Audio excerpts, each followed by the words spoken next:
नमस्कार दोस्तों, आज हम लोग भारतीय वैज्ञानिक संस्थान के अंतर्गत इसरो को पढ़ेंगे और इसरो के कुछ बिंदुओं पर फोकस करेंगे जो हमारे एग्ज़ाम की दृष्टि से महत्वपूर्ण है।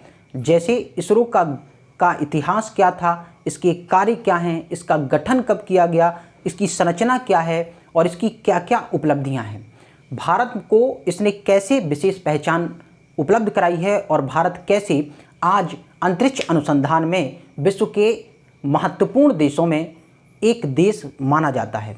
तो चलिए शुरू करते हैं इस टॉपिक को। इस टॉपिक का नाम क्या है? इसरो। इसका फुल फॉर्म क्या होता है? Indian space research organisation. याद रखिएगा, इसरो का फुल फॉर्म क्या होता है? Indian space research organisation. इसे हिंदी में क्या कहते हैं? तो इसे हिंदी में कहा जाता है भारतीय अंतरिक्ष अनुसंधान संगठन। देखिए इसका कार्य क्या है, ये है क्या, देखिए क्या है ये। तो ये भारत का सबसे बड़ा अंतरिक्ष के क्षेत्र में अनुसंधान करने वाला संस्थान है। याद रखिएगा, परीक्षा में आए कि भारत का अंतरिक्ष के क्षेत्र में अनुसंधान करने वाला प्रमुख संस्थान कौन है, तो भारत का प्रमुख संस्थान कौन है? इसरो है। चलिए अब इसका इतिहास देख लेते हैं, क्या है ये समझ में आ गया होगा। अब इसका इतिहास देख लेते हैं तो देखेंगे इसरो के गठन के पहले वर्ष 1962 में एक समिति का गठन किया गया था। कब किया गया था? याद रखिएगा 1962 में। इन चीज़ों को लिखते चलिए, ये सभी परीक्षाओं में आती हैं, चाहे आप किसी भी एग्ज़ाम की तैयारी करें हो, चाहे वनडे की, चाहे किसी पीएससी एग्ज़ाम की, चाहे यूपीएससी की। इन चीज़ों को ये मोस्ट हैं, अक्सर इसरो साल भर चर्चा में रहता है, इसी कारण इस टॉपिक को लेकर आया हूँ। इसका नोट्स बनाते चलिए, इसको लिखते चलिए। तो देखेंगे इसरो की एक समिति थी जो 1962 में विक्रम साराभाई के प्रयासों से गठित की गई थी और इस समिति का नाम था इनकोसपार। याद रखिएगा, इस समिति का नाम क्या था? इनकोसपार। इसका फुल फॉर्म क्या होता है? तो Indian national committee for space research. Indian national committee for space research. इसको हिंदी में क्या कहते हैं? भारतीय राष्ट्रीय अंतरिक्ष अनुसंधान समिति। ये क्या थी भाई? समिति थी। देखिए इसी समिति के गठन के साथ ही भारत में अंतरिक्ष अनुसंधान के क्षेत्र में पहला मील का पत्थर रखा गया। ये भारत की ऐसी समिति थी जिसने गठन ने ये सिद्ध कर दिया कि भारत अब इस क्षेत्र में भी अनुसंधान कार्य प्रारंभ करेगा। इसके बाद देखिए विक्रम साराभाई के प्रयासों से ही वर्ष 1963 में हमने अमेरिका से एक साउंडिंग रॉकेट आयात किया और इस साउंडिंग रॉकेट का नाम था नाइक अपाचे। याद रखिएगा, क्या नाम था? नाइक अपाचे। इसको हमने आयात किया वर्ष 1963 में। इसको आयात किया गया था और नवंबर 1963 में ही केरल के तिरुवनंतपुरम नामक शहर में, जो आज वर्तमान में केरल की राजधानी है, यहीं पर एक चर्च था जिसका नाम था सेंट मैरी चर्च। यहीं पर हमने इस रॉकेट को एक केंद्र से प्रक्षेपित किया। सेंट मैरी चर्च पर एक केंद्र बनाया इसरो का, या फिर आप कह सकते हो इनकोसपार का एक केंद्र बनाया, जिस केंद्र का नाम क्या था? TERLS। इसका गठन कब किया गया? तो इसका गठन किया गया 1963 में। तो मैंने कहा कि नाइक अपाचे नामक साउंडिंग रॉकेट को हमने Thumba equatorial rocket launching station, पहले यहीं से उपग्रहों को, सैटेलाइटों को लॉन्च किया जाता था, लेकिन इसका बाद में स्थान परिवर्तित कर दिया। आगे इस पर भी चर्चा करेंगे। तो इसका फुल फॉर्म क्या है? Thumba equatorial rocket launching station.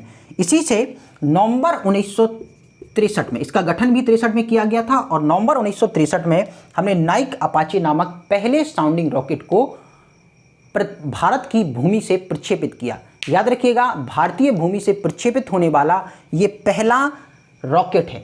कैसा रॉकेट है? पहला रॉकेट। 1963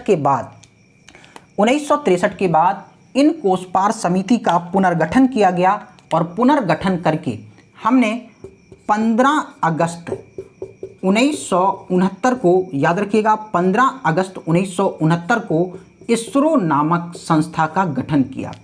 इसरो का फुल फॉर्म क्या होता है? Indian space research organisation. इसका फुल फॉर्म क्या है? Indian space research organisation. Hindi में क्या कहेंगे इसको? हिंदी में भारतीय अंतरिक्ष अनुसंधान संगठन। इसकी स्थापना कहाँ की गई? भाई बात आती है कहाँ किया गया। इसका मुख्यालय कहाँ है? तो देखिए इसका मुख्यालय कहाँ है? बेंगलुरु में है। कहाँ है? बेंगलुरु में। अब भाई इसकी संरचना के बारे में देख लेते हैं। तो इसका अध्यक्ष होता है, और इसरो का पहला अध्यक्ष डॉक्टर विक्रम साराभाई को बनाया गया था 1963 में, जब इस संस्था का गठन किया गया था। और 1972 तक यही विक्रम साराभाई इसरो के अध्यक्ष पहले बनाए गए, या 1963 से 1972 तक इसरो के चीफ रहे, अध्यक्ष रहे। इसरो देखिए भारत सरकार के नियंत्रण के अधीन कार्य करती है, और इसके लिए भारत सरकार ने इस पर नियंत्रण स्थापित करने के लिए, वित्त की व्यवस्था करने के लिए एक विभाग बनाया है, जिसे अंतरिक्ष विभाग कहते हैं। याद रखिएगा, इसरो किसके नियंत्रण में होती है? तो भारत सरकार के। लेकिन भारत सरकार के पास भाई टाइम की कमी है, इसीलिए उसने एक विभाग बनाया है, और इस विभाग का नाम क्या है? अंतरिक्ष विभाग, डिपार्टमेंट ऑफ स्पेस। याद रखिएगा, इसको DOS शॉर्ट में कहते हैं, अंतरिक्ष विभाग। इसी के अंतर्गत इसरो काम करता है। इसरो के गठन के बाद, इसरो के गठन के साथ ही भारत में अंतरिक्ष अनुसंधान के क्षेत्र में प्रगति होने लगी, तेजी से काम होने लगा, और इसरो ने अपने अथक प्रयासों से भारत का पहला उपग्रह बनाया। ये इसकी पहली उपलब्धि थी। और इसका पहला उपग्रह कौन बना? इसका पहला उपग्रह था आर्यभट्ट। क्या नाम था उस उपग्रह का? आर्यभट्ट। ये इसरो की पहली उपलब्धि है। आर्यभट्ट नामक उपग्रह बनाया गया। कब बनाया गया? तो भाई ये उपग्रह 1975 में बनकर तैयार हो गया, और 1975 में ही सोवियत संघ के सहयोग से इसे पृथ्वी की निम्न कक्षा में स्थापित कर दिया गया। तो परीक्षा में अगर पूछा जाता है भारत का पहला स्वदेशी तकनीकी से निर्मित उपग्रह कौन सा है, तो पहला उपग्रह कौन सा है? आर्यभट्ट है, जो कब प्रक्षेपित किया गया? 1975 में। ये इसरो की पहली उपलब्धि है। इसके बाद देखिए, इसरो ने अपने गठन के बाद कई उपलब्धियां अर्जित की हैं। इसी के प्रयासों से वर्ष 1979 में भारत का पहला मिशन किया गया, जो पूर्णतः स्वदेशी तकनीकी पर आधारित था। इस मिशन के अंतर्गत हमने एक यान बनाया, और उस यान का नाम क्या था? SLV-3। याद रखिएगा, सैटेलाइट लॉन्च व्हीकल। ये भारत का पहला यान है। इसी के अंतर्गत हमने सबसे पहले रोहिणी सीरीज का, कौन सी सीरीज का? रोहिणी सीरीज का पहला उपग्रह लॉन्च किया। कब? 1979 में। लेकिन ये मिशन असफल हो गया। क्या हो गया? असफल हो गया। इसके बाद इसरो ने तुरंत ही 1980 में दूसरा मिशन किया, इसी यान से। किस यान से? SLV यान से। और रोहिणी सीरीज का ये पहला उपग्रह था। इसी के अंतर्गत हमने रोहिणी सीरीज का दूसरा उपग्रह लॉन्च किया। तो भाई ये भारतीय भूमि से किया जाने वाला पहला सफल मिशन था। ये इसरो की पहली सफल उपलब्धि थी, जिसमें केंद्र भी भारतीय का था, यान भी भारतीय का था, और साथ ही साथ उपग्रह भी भारतीयों ने बनाया था, और साथ ही साथ सफल से सफल मिशन किया था। तो भाई परीक्षा में आए कि भारतीय भूमि से किया गया पहला सफल मिशन कब किया गया था?